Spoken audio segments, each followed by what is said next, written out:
ကောခါခုတေခီရူစာအုပ်လေးရဲ့ grammar ကိုလေ့ကျင့်နေပါတော့ဒါနောက်ဆုံးပိုင်းလေးဖြစ်ပါတယ်အဲ့တော့အရှေ့ပိုင်းလေးကိုပြန်ကြည့်ချင်တယ်ဆိုရင်တစ် page လေးထဲမှာပေါ့နော်အစဉ်လိုက်လေးတင်ပေးထားပါတယ်အဲ့တော့ဒီနေ့က31ကစာရမှာဆိုတော့ကြည့်လိုက်ရအောင်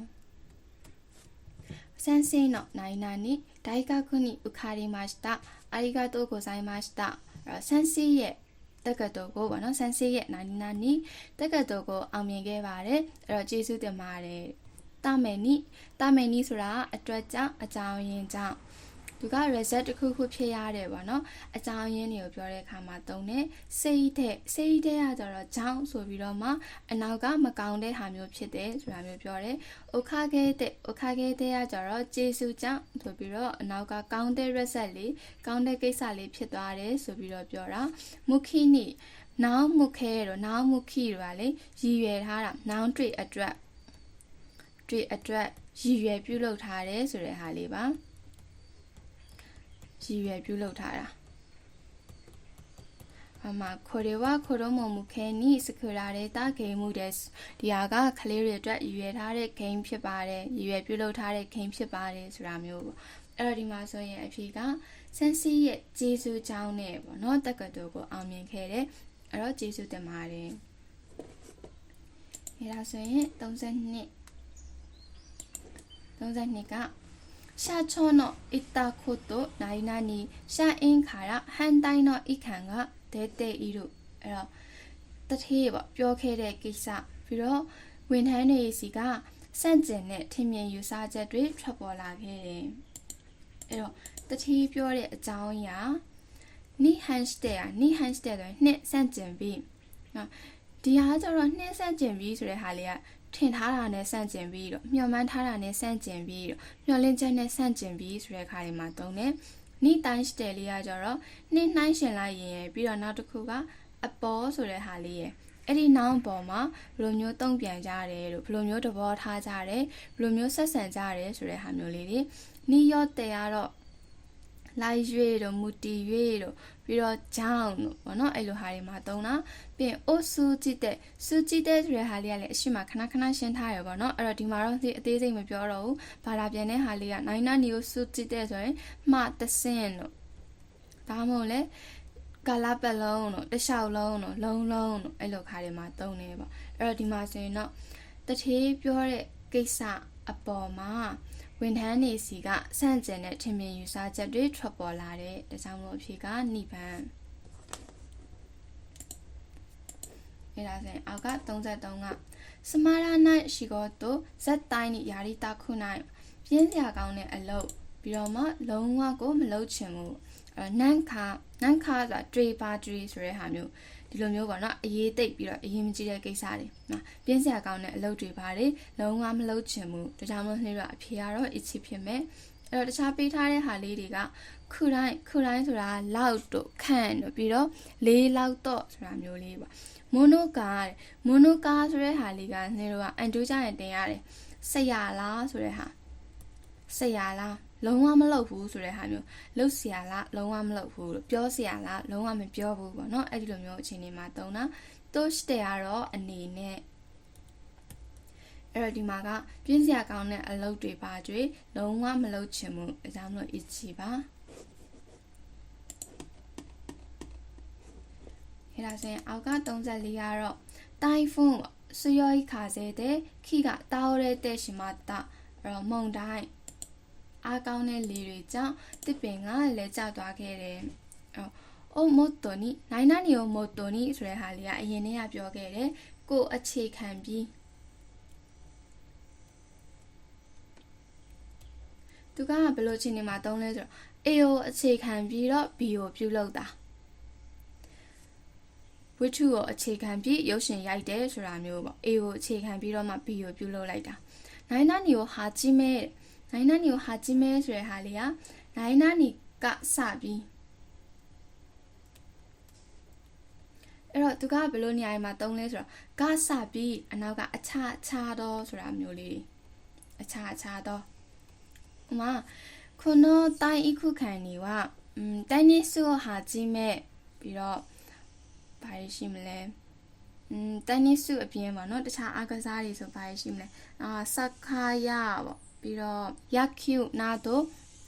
တာနောရှိမဲရုခုတို့ကတေခီရုအဲ့တော့ဒီအာကစားခန်းမကနော်တက်နစ်ကစပြီးတော့ဘောလုံးတွေရော baseball တွေရောအဲ့လိုမျိုးကစားစရာတွေကိုပျော်ရွှင်နိုင်တယ်ပေါ့အဲ့ဒီလိုမျိုးသူကအရှက်ဒီနောင်လေးရစပြီးအခြားသောဆိုတဲ့ဟာတွေဥမာခုနောမီဆဲနီဝဆူရှီယိုဟာဂျီမဲတမ်ပူရာယတာခွေယာခီနာတော့အီရိုနာနီဟွန်ယောရီကတေခိမတ်အဲ့တော့ဒီဆိုင်မှာကဆူရှီကနေစပြီးတော့ဗောနော်တမ်ပူရာတွေရောတာခိုယာခီတွေရောစတဲ့အမျိုးမျိုးသောဂျပန်စားသောက်တွေရနိုင်တယ်ပေါ့အဲ့လိုအခြေအနေမျိုးလေးတွေမှာသုံးတယ်ပြီးတော့နီတိုင်းဆူလူကတော့နှစ်နှိုင်းရှင်လိုက်ရင်တို့ဒါမှမဟုတ်ရင်လည်းအပေါ်ဆိုတဲ့ဟာလေးနီယော်ရူကကြတော့ဂျောင်း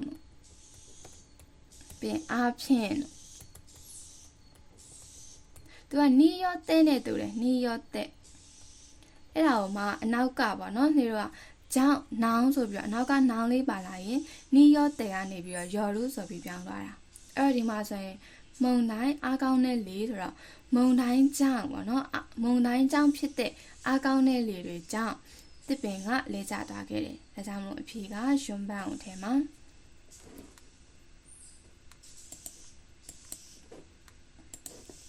ပြီး35ကခုနောရစတိုရန်နီဝအီတာလီယာယောရီမို့နိုင်နာနီအေဂျစ်ပုတော်ယောရီမို့အားတို့ဒီစားသောက်ဆိုင်မှာကတဲ့အီတလီဟင်းလျာတွေလဲပဲပြီးတော့မှအီဂျစ်ဟင်းလျာတွေလဲပဲရှိတယ်အဲ့တော့ဒီမှာဆိုရင်နေ့တို့ကကွက်လက်လေးရဲ့အရှိလေးအနောက်လေးမှာလေအရှိမှာလည်းမို့လေးပါတယ်အနောက်မှာလည်းမို့လေးပါတယ်ဆိုရင်ကိုမှတ်မိရမှာမို့ဘာမို့ဆိုတဲ့ grammar pattern လေးကိုမှတ်မိရမယ်မို့ဘာမို့နားမို့ရင်မို့နာရာမို့နောင်1 level 9နာနီတလို့နောင်2 level ဆိုတဲ့ဟာလေးပေါ့အဲ့တော့ဒီစားတောက်ဆိုင်ကအီတလီဟင်းလျာ level ရှိတလို့အီဂျစ်ဟင်းလျာ level ရှိတယ်အဲ့တော့မို့ဘာမို့နာရာမို့ဖြစ်တဲ့အတွက်အလဲကဘာဖောင်းပေါ့နော်ဒါကြောင့်မလို့အဖြေကစံပန်းလေးပါအားတယ်ဗျအဲ့ဒါဆိုရင်36ဟာရူတိုယုနိုင်နာနီခါဇဲကစမဲတိုင်းအဲ့တော့ຫນွေဦးပြောတယ်ပေါ့လေကအေးတယ်အဲ့တော့ຫນွေဦးလို့ပြောပေမဲ့ຫນွေဦးဆိုပေမဲ့လည်းလေလွေးတွေကအေးနေတယ်အဲ့တော့လို့ဆိုပေမဲ့လို့ပြောပေမဲ့ဆိုတော့တိုယုနော်နီပေါ့နော်နော်နီဆိုတဲ့ဟာလေးကပေမဲ့အဲ့တော့တိုယုအဲ့လိုမျိုးမရှိဘူးပေါ့နော်တိုယုတိုဝခါရတော့ကြောင့်အဲ့လည်းမဖြစ်နိုင်ဘူးနားတို့စားသက်ဖြင့်ပေါ့အဲ့လိုလည်းမဟုတ်ဘူးຫນွေဦးလို့ပြောပေမဲ့လေဒီကတော့အင်းနေတယ်ဆိုတဲ့ဟာလေးပြီးရင်30ခုက忙しい姉子供を幼稚園に迎えに行ったအလုံးရှုံနေတဲ့အမပြီးတော့မှကလေးတွေကိုမူဂျိုချောင်းကိုကြိုဆိုဖို့တွားခဲ့တယ်အဲ့တော့အမအလုံးရှုံနေတာအဲ့တော့ကလေးကိုမူဂျိုချောင်းကိုကြိုဖို့တွားခဲ့တယ်ဆိုတော့အလုံးရှုံနေတဲ့အမရဲ့အစားပေါ့နော်အစားကိုကတွားကြိုမှာအဲ့တော့အစားဆိုတဲ့ grammar လေးက ichini sanyo နဲ့မှာကြည့်မယ်ဆိုရင်နော်ခါဝါရီနီဆိုတာလေးကအစားဆိုတဲ့ grammar pattern လေးပဲနိရှတာကတဲ့ဆိုတဲ့ grammar လေးကကြတော့ပြောင်းလဲလာတာနဲ့အမျှဒါလာတာနဲ့အမျှA လေးပြောင်းလဲလာတာနဲ့အမျှ B ကလည်းပဲပြောင်းလဲလာတယ်အဲ့ဒီလိုအခြေအနေမျိုးမှာသုံးတာပြီးရင်နော်တိုရီဆိုတာအတိုင်းနော်အတိုင်းဆိုတဲ့ဟာနီယောတဲ့ကြောင့်လိုက်၍မူတည်၍အားဖြင့်အဲ့တော့ဒီမှာဆိုရင်အဖြေကအချီပန်မှာအလုံးရှုံနေတဲ့အမအစားကလေးတွေကိုမူဂျိုချောင်းကိုကြိုဖို့သွားခဲ့တယ်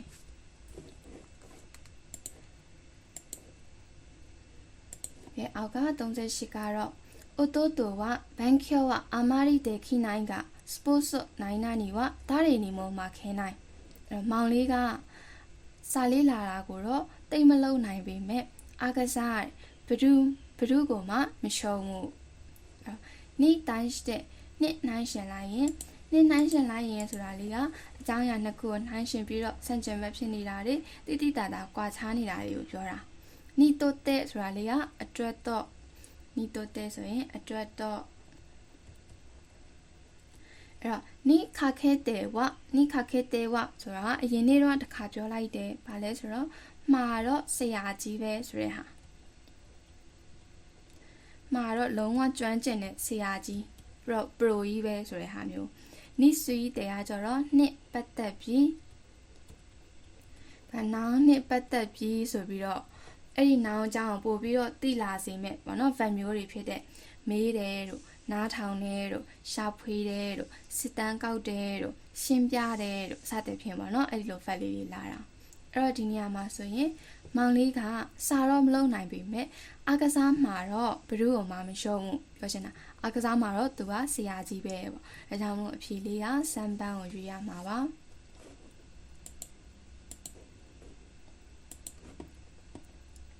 အဲ့ဒါဆို39က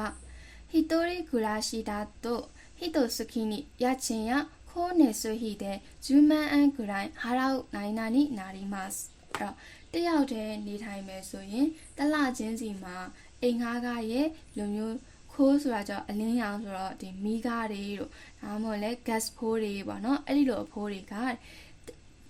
ရန်30တောင်းလောက်ပေးချေတာဖြစ်လာတယ်အဲ့တော့တုခနီတော့မိုနိုနီတော့ဝါခင်းနီတော့မရပါဘူးပေးချေဖို့ဖြစ်လာတယ်ဆိုရင်ယွန်းမန်မှာခုတ်တော်နီနာရီမဆိုတဲ့ဟာလေးဖို့ဖြစ်လာတယ်grammar pattern လေးပေါ့နော်ခုတ်တော်နီနာရီမဆိုတဲ့ဟာလေးကဖို့ဖြစ်လာတယ်အဲ့တယောက်တည်းနေတော့လာတိုင်းမှာအိမ်ငါးကားရဲ့ခုနတော့ကမီးကားတွေတို့ဒီgas ဖိုးတွေတို့အဲ့လိုမျိုးအပူတွက်ပေးရတဲ့ဟာတွေတို့ကတလားကိုရန်10တောင်းလောက်ဖြစ်လာတယ်ပြီးတော့40ကချစ်ချင်းတော့ပြောခိကနာအိုရုအီနိုတာအဲ့တော့အဖေရဲ့ယောဂပျောက်ကင်းဆူတောင်းနေပေါ့အဲ့တော့အဖေရဲ့ယောဂပျောက်ကင်းစေဖို့ဆူတောင်းတာစေဖို့စေရန်ဆူတောင်းနေဆိုရင်ဒီ grammar pattern လေးရှိတယ်လေ verb dictionary your need ဒါမှမဟုတ်လေ verb အတိုင်းပဲ verb must your need ဒါ verb ပါစေဆိုတဲ့ဟာလေး verb ပါစေဒါကြောင့်မလို့ဒီမှာဆိုရင်တာမဲနီစဉ်းစားကြမလို့ဘူးသူကအဖေကယောနီပေါ့နော်အဖေရဲ့ယောကပျောက်ပါစေလို့ဆုတောင်းတာဘာကာရီနီဆိုတဲ့ grammar pattern လေးကအန်3မှာတော့မတင်ရပါဘူးအန်2ရရင်တင်ရလိမ့်မယ်တဲ့အတွက်ကြောင့်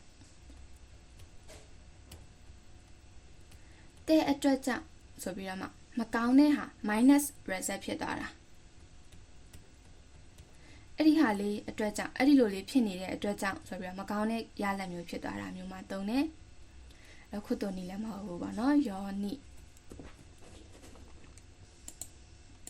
အဲ့ဒါဆိုရင်41ကပုံမှန်ဆိုရင်တော့10ပုတ်စီဖြတ်လိုက်ပေမဲ့ပေါ့နော်ဒီနေ့ကအောက်မှာ9ပုတ်လေးပဲကျန်တော့ပါဆိုတော့နေ့တစ်ခါတည်းပဲပြောလိုက်တော့မယ်အဲ့တော့41ကအနာတာနီဝဝါရိနိုင်နာနီခိုရေဝအီတာရခေမဆန်မင်းကိုတော့ဒီမှာစိုးတယ်ဆိုတာပဲလေဝါရိယစိုးတယ်လို့သုံးလို့ဒီခါလေးကျရင်အာနာတယ်လို့လည်းသုံးလို့ရတယ်အဲ့တော့မင်းကိုတော့အာနာပေမဲ့ပေါ့နော်ဒီဟာကိုတော့လက်မခံနိုင်ဘူးဆိုတဲ့ဟာလေးအဲ့တော့အာနာပေမဲ့လက်မခံနိုင်ဘူးအဲ့တော့ဒီနေ့ကပေမဲ့ဆိုတဲ့ grammar လေးကိုအချင်းနီဆန်ယွန်းနဲ့ကနေရှာရမှာအဲ့တော့အချီခဲတဲ့တို့ဆိုတာလေးကဘာလေးလဲဆိုတော့ပေမဲ့ခုစဲနီးကကြတော့ရဲ့သားနဲ့သူကသူများကိုအပြစ်တင်တဲ့အခါမှာတုံးတာလေတီးရဲ့သားနဲ့ပြောမပြဘူးလို့ရှိရဲ့သားနဲ့မပေးဘူးလို့အဲ့လိုမျိုးပေါ့နော်ရဲ့သားနဲ့ခါရနီဝဆိုတဲ့ဟာလေးကဆိုမှာတော့ဆက်စားချင်းပထမဆုံးတရက်နေ့မှာပါသားလေးရေပေါ့နော်ခါရနီဝဆိုမှာတော့ဒီမှာလုတ်ပြီးဆိုမှာတော့နောက်ကဟာလည်းမဆန်းတော့ဘူးဆိုတာမျိုးလေးတွေနော်စာမေးပွဲဖြေပြီးဆိုမှာတော့အောင်ကျင်တာပေါ့လို့ဒါမှမဟုတ်လေအလုပ်တစ်ခုကိုစလိုက်ပြီးဆိုမှတော့အဆုံးထိလုပ်ရမှာပေါ့အဲ့လိုအခါမျိုးလေးတွေမှာသုံးတယ်သူခိုးလို့တဲ့ကကြတော့စကားမဆက်ဆိုတဲ့ဟာကြီးပေါ့နော်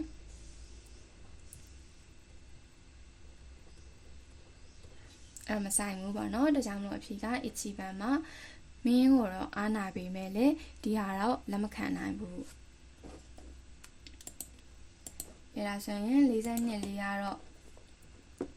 娘は小学生の背が高いသမီးကမူလာတန်းကျောင်းသူအရက်ကမြင့်တယ်အဲ့တော့အ ဖြေထဲမှာအချင်းကြီးစမ်းရုံကြည့်မယ်ဆိုစေးနီဝဝါခဲနီဝမှာဒါခဲနီဝရဲ့ဝါရီနီဝရဲ့အဲ့တော့နှင်းတို့စေးနီဝဆိုတဲ့ grammar pattern မျိုးမရှိဘူးဝါခဲနီဝကလည်းဒီလိုလေးတိုင်းမရှိဘူးပါနော်ဒီဝါခဲနီဝဤခါနိုင်အဲ့လိုခါမျိုးမှာပဲသုံးတာလေဝါခဲနီဝဤခါနိုင်ဆိုပြီးတော့ဖို့မသိတော့တာလို့မှာ verb လို့မသိတော့တာဆိုရင် verb dictionary ဝါခဲနီဝဤခါနိုင်မှာတငယ်ချင်းရဲ့စာအုပ်ဖြစ်နေတော့ကြည်လို့မသိတော့ဘူးဆိုတာမျိုးတွေပြီးတော့ verb 9ဝါခဲနီဝဤခါနိုင်မ verb လို့မသိတော့တာမှာတငယ်ချင်းရဲ့လက်ထပ်ပွဲဆိုတော့ဤခါနိုင်ဝါခဲနီဝဤခါနိုင်မသွားလို့မသိတော့ဘူးအဲ့လိုခါတွေမှာသုံးတာပြီးတော့ဒါခဲနီဝအဲ့လို grammar ကြီးလည်းမရှိဘူးပေါ့အဲ့တော့ဝါရီနီဝဆိုတဲ့ grammar pattern လေးကတော့အနေနဲ့မထင်ရလောက်အောင်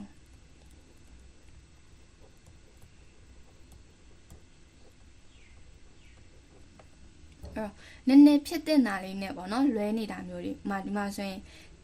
သမီးကမူလာရန်ကျောင်းသူဒါပေမဲ့အရက်ကရှိနေတာဆိုတော့သူ့ရဲ့သမီးကပေါ့နော်မူလာရန်ကျောင်းသူလို့မထင်ရလောက်အောင်အရက်ကရှိတယ်ဒါကြောင့်မို့အဖြေကရွှန်ပန်းပါအဲ့ဒါဆို43ကムスコは掃除が嫌いだから部屋はいつもゴミないなにだအဲ့တော့တားကားတဲ့တန်ရှင်းရတာကိုမုန်းတာအဲ့တော့မုန်းတဲ့အတွက်ကြောင့်အခန်းကအမြဲတမ်းအမှိုက်ဖြစ်နေတယ်အဲ့တော့နန်းကတွေးပါတွေးတော့ဒါရခဲဆိုတဲ့ grammar pattern လေးလေဒါရခဲတာဆိုတဲ့ grammar pattern လေးကဘလက်ဘွားနောင်ဒါရခဲတာဆိုပြီးအဲ့ဒီနောင်တွေဘလက်ဘွားပဲနောင်တွေအများကြီးပဲဆိုတာမျိုးဂါချီရကြတော့ verb mass ကိုဖြုတ်ပြီးတော့ဂါချီရဲ့နောင်ဂါချီရဲ့တာများတယ်လို့ဖြစ်လေဖြစ်ထားရှိတယ်ဆိုတဲ့ဟာလေးဒါခဲကတော့တာလင်းတို့ဒါမှမဟုတ်လဲတလောက်တို့ပေါ့အဲ့တော့ဒီမှာဆိုရင်အမိုက်အမြဲတမ်းပေါ့နော်အမိုက်ဘလက်ဘွားအမိုက်တွေအများကြီးဖြစ်နေတာဒါကြောင့်မို့အဖြေကနိဗ္ဗာန်ကိုထည့်မယ်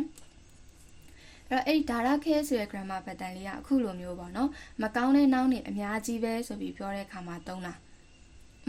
စာမေးပွဲကပေါ့နော်မစ်စုဒါရခဲတာအမားတွေဘလက်ဘွားနဲ့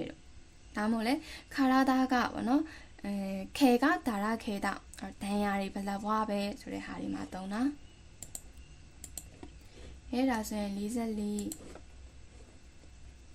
アルバイトを探していたナイナに友達が今の店を紹介してくれたအချိန်ပိုင်းလို့ကိုရှာတာပြီးတော့မှတငယ်ချင်းကအခုဆိုင်ကိုမိတ်ဆက်ပေးခဲ့တာအဲ့တော့ဥချင်းနီကအတော်တွင်ဥချင်းနီအတော်တွင်ကတာဖောင်လည်းမတော်ဘူးပေါ့နော် verb dictionary ရဲ့ verb 9ရဲ့ verb 10ရဲ့ e adjective လေးတွေရဲ့ noun adjective လေးရဲ့ noun တော့ရဲ့သုံးတာဒါကြောင့်မို့အဲ့ဒီမှာနေမှားနေပြီဥချင်းနီမဟုတ်တော့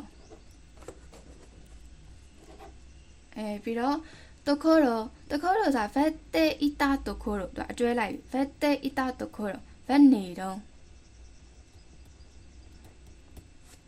တိုရီကအတိုင်းတာဘီနီကအချိန်တိုင်းအဲ့တော့မဟုတ်ဘူးပေါ့နော်အချိန်တိုင်းမှာလည်းဒီဆိုင်ကိုပဲမိတ်ဆက်ပေးတာမဟုတ်ဘူးအချိန်ပိုင်းလို့ကိုသူရှာနေတော့မှတငယ်ချင်းကအခုဆိုင်လေးကိုမိတ်ဆက်ပေးခဲ့တာဒါမှမဖြစ်ရနိဗ္ဗာန်မှာဒါဆိုရင်နောက်ဆုံးပုဒ်45ကတော့父は厳しい人で自分のことは自分で何々小さい頃から言われてきたအဖေကစီကံတင်ကြတယ်လို့ဖြစ်ပြီးတော့ကိုကိစ္စကိုဘာသာကိုငယ်လေးကလေးကပြောခံခဲ့ရတယ်အဲ့တော့ကိုကိစ္စကိုဘာသာကိုဘာလဲဆိုတော့ရှိတော့ဆိုတာလှုပ်ဆန်းစုရုပြုလုပ်သည်ရှိတပြုလုပ်ခဲ့သည်ရှိတဲ့ပြုလုပ်တာပဲပေါ့အဲ့တော့ဒီမှာဆိုရင်ကိုကိစ္စကိုဘာသာကိုလှုပ်ဆန်း Mary K ကိုပြောင်းချင်တာအဲ့တော့ Mary K ဆိုတော့ဒီမှာအဖေက ichi ပါရှိတော့လှုပ်ဆန်းလို့ငယ်လေးကလေးကပြောခံခဲ့ရတယ်ဒါဆိုရင်တော့ဒါခိုကာကူတေခီတို့စာအုပ်ထဲက grammar pattern grammar လေ့ကျင့်ခန်းပေါ့နော်စုစုပေါင်း45ပုဒ်ပါ